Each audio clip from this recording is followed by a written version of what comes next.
अब किस बात की माफी मांगते हो? वक्त भी चला गया और वो लोग भी चले गए जिनके सामने तुमने मुझे बेइज्जत किया था। भला एक पुरुष औरत के सामने माफी मांगते हुए अच्छा नहीं लगता? कहकर नीता रसोई में चली गई। अरविंद वहीं बैठा उसे देखता रहा। उसे याद आ गया वो दिन जब वो एक छोटे से कस्बे में रहने वाला युवा था। उसकी हाल ही में नौकरी लगी थी। अरविंद के माता पिता, भाई भाभी, पूरा भरा पूरा परिवार था। अरविंद दिखने में ठीक था, पर आत्मविश्वास की कमी थी। अरविंद की नई नई बैंक में जॉब लगी थी। माता पिता बहुत खुश थे और उसके लिए लड़की देखना शुरू कर चुके थे। आखिर बेटा बैंक में लगा है तो पूरी तरह से इस बात को कैश भी तो किया जाएगा। इसलिए जहां से अच्छा दहेज मिले ऐसी जगह रिश्ता देखा जा रहा था। उसने बैंक में क्लर्क बनकर नौकरी ज्वाइन की थी। वहीं उसकी मुलाकात अपनी बैंक मैनेजर नीता से हुई थी। नीता दिखने में भी काफी सुंदर थी। साथ ही साथ उसकी पर्सनालिटी ऐसी थी कि हर कोई उससे प्रभावित हुए बगैर नहीं रहता। बिल्कुल विश्वास से भरी हुई। बैंक के कार्य ही नहीं अपितु किसी भी मुद्दे पर नीता से बुलवा लीजिए।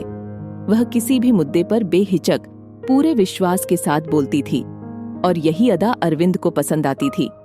अरविंद को नीता पहली नजर में ही भा गई थी। अरविंद मन ही मन उसे बहुत चाहता था, पर कभी कह नहीं पाता था। नीता जितनी विश्वास से भरी हुई थी, अरविंद में उसका आधा भी विश्वास नहीं था। धीरे धीरे नीता को भी अरविंद का साथ अच्छा लगने लगा था। दोनों में मुलाकातें बढ़ने लगी थीं। ऑफिस के बाद भी कई बार कॉफी शॉप में बैठकर बातें कर रहे होते थे। उनकी यही दोस्ती धीरे धीरे प्यार में तब्दील हो गई। दोनों शादी करना चाहते थे। जब दोनों ने अपने अपने घरों में इस बारे में बात की तो दोनों घरों में ऐसी स्थिति हो गई जैसे किसी ने बम फोड़ दिए हों। नीता के माता पिता ने नीता को खूब समझाया कि अरविंद तुम्हारे स्टेटस का नहीं है, तुमसे कम कमाता है। पर उस समय वह अरविंद के प्यार में अंधी हो चुकी थी। उसे अरविंद के सिवा कोई दिख भी नहीं रहा था। वहीं दूसरी तरफ अरविंद के माता पिता भी खुश नहीं थे। पर जब किसी पारिवारिक दोस्त ने समझाया कि नीता अरविंद से ज्यादा ऊंचे ओहदे पर है और ज्यादा कमाती है, तो पैसों का लालच से ही सही बेटे के सामने झुककर उसकी शादी को तैयार हो गए थे। पर उसकी भी शर्त यह थी कि नीता को घर भी संभालना पड़ेगा और साथ ही साथ रीति रिवाज मानने पड़ेंगे। आखिर काफी सारे हंगामे और मान मनुहार के बाद दोनों की शादी हुई। चलते फिरते लोगों ने ताने भी बहुत मारे, पर फिर भी दोनों अपने रास्ते से न डिगे। पर असल परीक्षा तो शादी के बाद शुरू होनी थी। अगर किसी घर में कुछ अच्छा हो रहा है तो भड़काने वाले कम नहीं होते हैं। बस वही सब इन दोनों के साथ होने लगा। नीता ने शादी के बाद भी नौकरी जारी रखी थी। आते जाते लोग जेठानी के दिमाग में यह भरने लगे कि तुम तो अपनी देवरानी की नौकरानी बनकर रह गई। वह तो सुबह सुबह उठकर अपना समय व्यर्थ कर तैयार होकर ऑफिस चली जाती है और सारा काम जेठानी को संभालना पड़ता है। इसका नतीजा यह हुआ कि महज 2 महीने में ही घर में 2 चूल्हे हो गए, जिसका जिम्मेदार भी नीता को ठहरा दिया गया। पहले जहां जेठानी के साथ मिलकर नीता घर का काम कर लेती थी, वही अब पूरा काम नीता की जिम्मेदारी हो गया। नीता सुबह उठकर घर का सारा काम कर ऑफिस जाती और वापस आने पर कोल्हू के बैल की तरह दोबारा घर के काम में लग जाती। पर फिर भी सास ससुर खुश ना होते। हाँ, महीने की शुरुआत में पगार लेने को तैयार जरूर हो जाते। काम तो कोई करता नहीं, पर नीता को ही 2 बातें और सुना दी जाती। अरविंद अगर नीता की मदद करना चाहे तो उसे जोरू का गुलाम जैसे शब्दों से नवाजा जाता। छोटे मोटे तीज त्योहारों पर नीता से छुट्टी करने के लिए कहा जाता और अगर वह मना कर दे तो घर में लड़ाई झगड़े हो जाते। जब देखो तीज त्योहार पर लड़ाई झगड़े करवा देती है। यही संस्कार दिए हैं इसके माँ बाप ने। भला घर में बरकत कहाँ से हो? पता नहीं ऐसी नौकरी पेशा औरतें शादी करती ही क्यों हैं? जब नौकरी ही करनी थी तो शादी नहीं करनी चाहिए थी। अब तीज त्योहार तो मनाने ही पड़ेगे ना। अब तो अरविंद के दोस्तों ने भी ताने मारने शुरू कर दिए। अरे भाभी जी, तेरी कहाँ सुनती होगी? ऑफिस में भी तेरी बॉस, घर में भी तेरी बॉस। तेरे तो मजे है, भाभी कमाकर खिला रही है, तुझे क्या चिंता?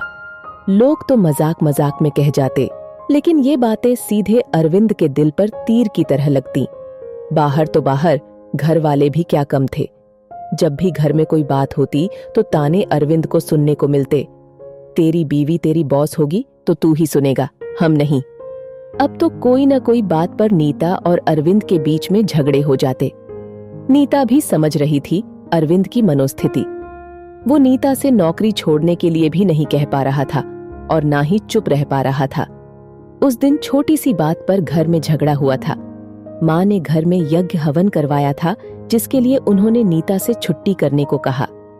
अब जिस दिन हवन था उसी दिन ऑफिस में इंस्पेक्शन आया हुआ था।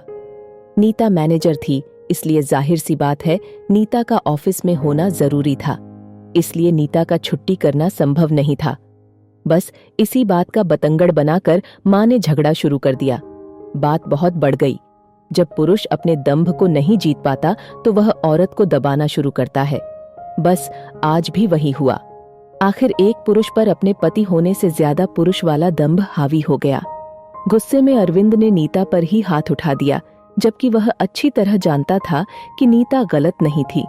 नतीजा यह हुआ कि नीता ने अपना सामान पैक किया और सीधे मायके जाकर बैठ गई। उस समय जमाना कुछ और था। कोई भी माता पिता यह नहीं चाहते थे कि शादीशुदा बेटी अपने मायके आकर बैठे। माता पिता ने भी उसे समझाने की बहुत कोशिश की, बिना यह जाने कि नीता की कोई गलती ही नहीं। पिता अलग ही गुस्सा हो रहे थे। पहले ही कहा था कि इस रिश्ते का कोई अस्तित्व नहीं है, पर इसी को समझ में नहीं आई थी। तब तो आंखों पर प्यार का पर्दा पड़ा हुआ था। बस सब कुछ छोड़ छाड़ कर आ गई। समाज में कोई इज्जत है कि नहीं हमारी। माँ ने पिताजी को चुप कराते हुए कहा, अब आप शांत रहिए, कुछ दिन शांति से बैठ जाइए। जब उसका गुस्सा ठंडा हो जाएगा तो अपने आप ही चली जाएगी। अरे, इसकी छोटी बहन की शादी की बात चल रही है। क्या जवाब देंगे लड़के वालों को कि बड़ी बहन क्यों आकर बैठी है मायके? अरे, कह देंगे कि कुछ दिन मायके मिलने के लिए आई है। आप बस शांति रखिए। आखिर कुछ दिन शादीशुदा बेटी मायके तो रह सकती है, जैसा तुम चाहो, पर खबरदार, बाहर ये बात फैलनी नहीं चाहिए। और यहाँ अरविंद भी अच्छे से जानता था कि नीता गलत नहीं थी, बल्कि गलती उसके माता पिता की थी। लेकिन उसका दंभ उसे नीता के सामने झुकने से रोक रहा था। वो पति ही क्या जो अपनी पत्नी के सामने झुक जाए?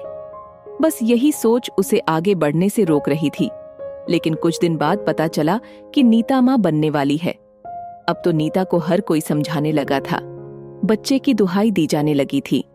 अरविंद भी चाहता था कि नीता वापस आ जाए, पर किस मुंह से बोले? एक दो बार माँ पिता से बोला तो दोनों उसे ही सुनाने लगे। हमने तो निकाला नहीं था उसे, अपनी मर्जी से गई थी तो अपनी मर्जी से आ जाएगी। कोई जरूरत नहीं है उसे लाने की। अगर आज झुक गया तो कल को सिर पर चढ़कर नाचेगी। लेकिन समाज, रिश्तेदार और दोस्तों का इतना ज्यादा दबाव बढ़ गया कि आखिरकार नीता के माता पिता खुद नीता की मर्जी के विरुद्ध उसको जबरदस्ती छोड़ने उसके ससुराल पहुंच गए। जिस तरह से सास ससुर, जेठ जेठानी नीता को देखकर मुस्कुरा रहे थे, नीता के स्वाभिमान के टुकड़े टुकड़े हो गए। सास ने तंज कसा, रूठी रानी को कौन मनाए, आ गई अपने आप ही। औरत कितनी ही हवा में क्यों ना उड़ ले, रहना उसे जमीन पर ही है। अच्छे से जानते हैं ऐसी औरतों के पंख कुतरना। ससुर ने अपनी तरफ से दो शब्द और जोड़े। नीता बेचारी, वह तो अपने स्वाभिमान की लाश उठाए उस घर में रहने को मजबूर हो गई, क्योंकि कोई साथ ही नहीं दे रहा था। न माता पिता समझ रहे थे और न ही पति। अरविंद से तो इतना भी ना हुआ कि कम से कम अपनी गलती की ही माफी मांग ले। हाँ, इतना जरूर था कि अब नीता पर तंज दुगने प्रहार से किए जाने लगे। समाज की नजरों में नीता वैसे भी कुसंस्कारी बहू बन चुकी थी, जो अपने पति के खिलाफ उसके घर को छोड़कर मायके चली गई। गर्भावस्था के वो महीने नीता पर बहुत भारी पड़ रहे थे। घर का काम ऊपर से जॉब दोनों को संभालना नीता के बस की बात नहीं थी। ऊपर से गर्भावस्था की अलग समस्याएं, ढंग से खान पान ना होना और जरूरत से ज्यादा काम और प्रेशर के कारण नीता की तबीयत बिगड़ने लगी थी। पहले से ज्यादा कमजोर होने लगी थी, लेकिन किसी को कुछ लेना देना नहीं था। हालांकि अरविंद अपनी तरफ से खाने पीने का सामान मुहैया करा देता था, पर अब नीता के मन में न तो पहले जैसा प्यार था और न ही सम्मान। इसलिए वह भी ज्यादा कुछ अरविंद की केयर की तरफ ध्यान न देती। 9वें महीने में नीता ने मानव को जन्म दिया। पोता होने पर ही सही, नीता की थोड़ी पूछ बढ़ चुकी थी ससुराल में, क्योंकि बड़ी बहू के तो सिर्फ एक बेटी थी। पोता होने पर माता पिता ने बहुत खुशियां मनाई। जिस सास ने पूरे गर्भावस्था में कभी ध्यान न रखा, वही सास अब नीता का पूरा ध्यान रखने लगी थी। आगे से आगे नीता के खान पान का पूरा ध्यान रखा जाता था। मानव के 3 महीने के होते ही नीता ने दोबारा नौकरी ज्वाइन करनी चाहिए, तो इस बात का भी बखेड़ा हो गया। लो, बच्चे को छोड़कर नौकरी पर जाने को तैयार हो गई। तुम आजकल की लड़कियों में ममता नाम की कोई चीज है या नहीं? बच्चे क्या हमारे भरोसे जने हैं, बच्चे का ध्यान कौन रखेगा? छोड़ो ये नौकरी वोकरी के ढकोसले, घर बैठो और घर बैठकर अपने बच्चे पालो। अरे अरविंद, तू क्यों नहीं समझा रहा अपनी पत्नी को? ऐसे क्या पत्नी की कमाई का लालच तुझे? अपने बच्चे पर भी ध्यान नहीं दे रहा? मानव के होने के बाद अरविंद को भी बहाना मिल गया और उसने साफ साफ शब्दों में नीता को कह दिया, नीता क्यों जिद कर रही हो? मानव की परवरिश के लिए जॉब छोड़ दो, पहले बच्चा जरूरी है। 2 टूक जवाब में अरविंद ने बात को खत्म कर दिया। एक बार भी नीता से यह पूछना ठीक न समझा कि वह क्या चाहती है।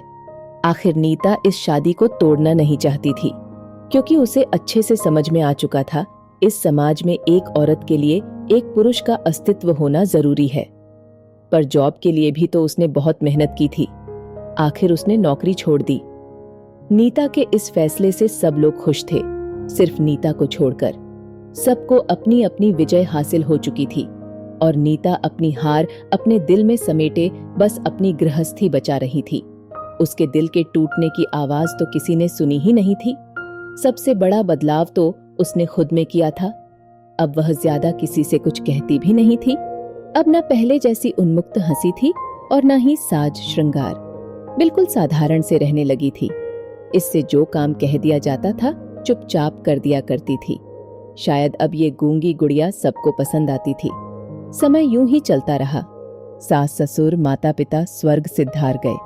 पर आज जब मानव की पत्नी नेहा ने नीता को सबके सामने सुना दिया, आपके बस की बात नहीं है मम्मी जी, आप तो घर में ही अच्छी लगती हैं।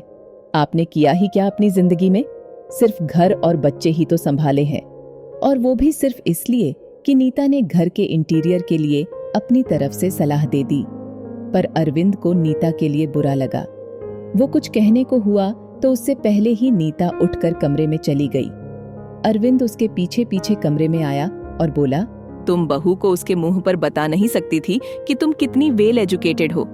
बैंक में मैनेजर थी तुम, और वो एक छोटी सी नौकरी के पीछे तुम्हें इतना सुना रही है। अपने आप को समझती क्या है वो? मुझे तो सुनने की आदत है, आप क्यों दिल पर ले रहे हो? अरे तुम में स्वाभिमान है या नहीं? हर कोई उठकर तुम्हें सुना देगा क्या? अरविंद के कहते ही नीता ने एक नजर भर अरविंद की तरफ देखा। उसकी नजरों को देखकर अरविंद झेप गया। नीता चुपचाप अपने कामों में लग गई।